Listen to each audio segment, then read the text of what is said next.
दोस्तों नमस्ते।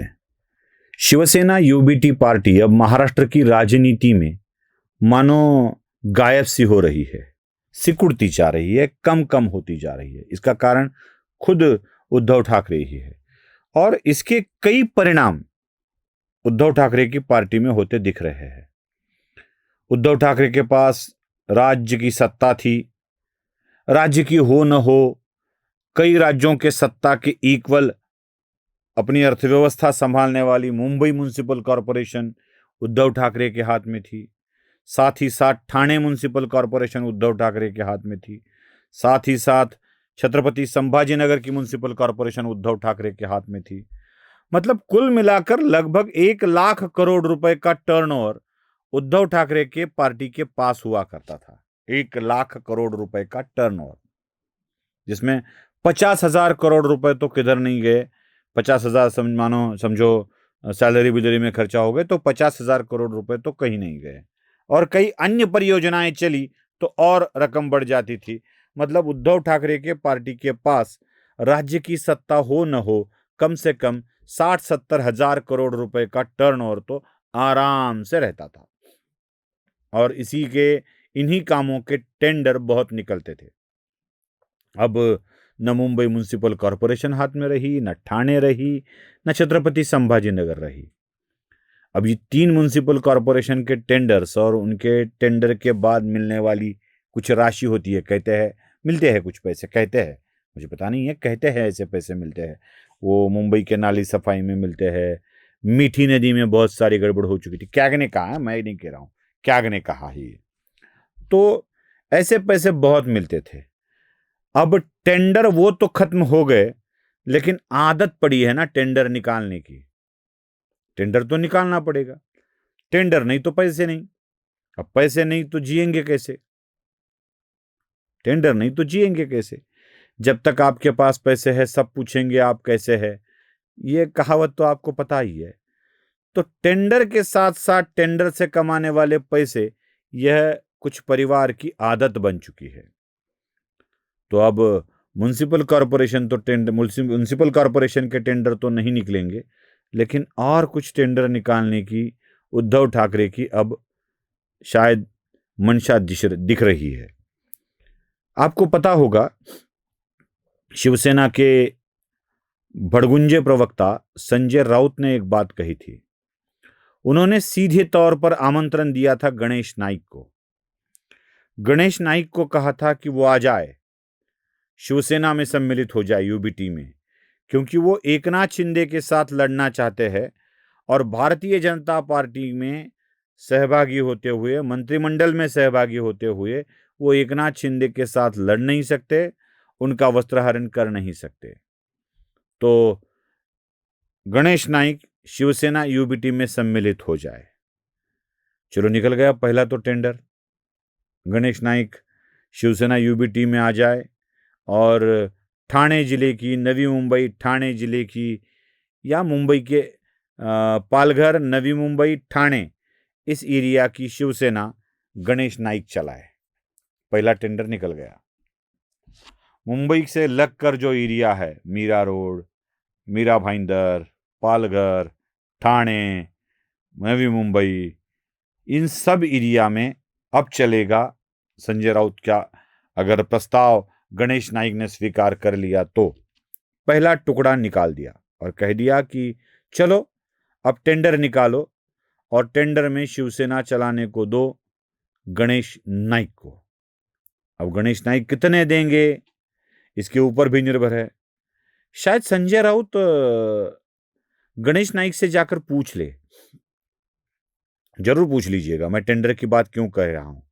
गणेश नाइक भी इससे कभी इनकार नहीं करेंगे। गणेश नाइक ने शिवसेना क्यों छोड़ी थी?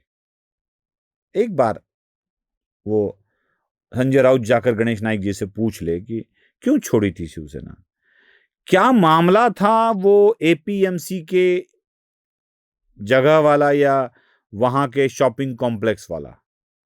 जरा गणेश नाइक से जाकर पूछ ले कि क्या मामला था नवी मुंबई के म्युनिसिपल कॉरपोरेशन के हॉस्पिटल का, ठाकरे परिवार की ओर से क्या मांगे की जा रही थी, वो गणेश नाईक बता देंगे।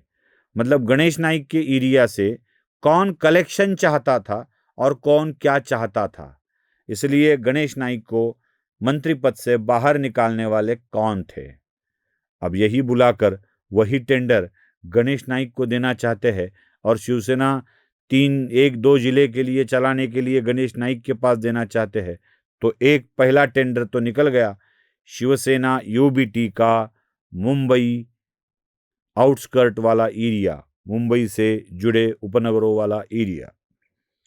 उसके बाद एक और टेंडर निकाला जाएगा जिसमें मराठवाड़ा के कुछ जिले और पश्चिम महाराष्ट्र के कुछ जिलों का निकाला जाएगा। वह है सोलापुर, धाराशिव, पुणे। इस एरिया में शिवसेना का टेंडर निकाल के शायद पूर्व स्वास्थ्य मंत्री तानाजी सावंत के पास दिया जाएगा, क्योंकि धाराशिव की जिला परिषद में तानाजी सावंत यूबीटी के साथ हाथ मिलाना चाहते हैं, क्योंकि बीजेपी सत्ता से बाहर रहे। अब बीजेपी रहे या एकनाथ शिंदे की शिवसेना के कुछ लोग बाहर रहे, पता नहीं, लेकिन तानाजी सावंत ये जरूर चाहते हैं कि वह हाथ ऐसे मिलाए जैसे फिर से एक बार शिवसेना में चले जाए, उद्धव ठाकरे के पास चले जाए और उद्धव ठाकरे मराठवाड़ा एवं पश्चिम महाराष्ट्र के कुछ जिलों की शिवसेना उन्हें टेंडर निकाल के दे दे। मतलब उस शिवसेना को चलाएंगे तानाजी सावंत और उद्धव ठाकरे को या संजय राउत को कुछ चीज़ें दी जाए, चलाने के लिए उनके पैसे भी दिए जाए। चलो, अब संजय राउत भी इसका पार्ट बन सकते हैं, क्योंकि एक काम तो उन्हें चलाना पड़ेगा, बोलना हो, कुछ करना हो, एनसीपी के साथ, शरद पवार गुट के साथ बात करनी हो, कांग्रेस के साथ एकत्रित बात करनी हो, तो उसके लिए ये टेंडर संजय राउत को दिया जाएगा। संजय राउत अपनी सांसद की सीट बचा पाएंगे और उसके बदले कुछ रकम मिल जाएगी।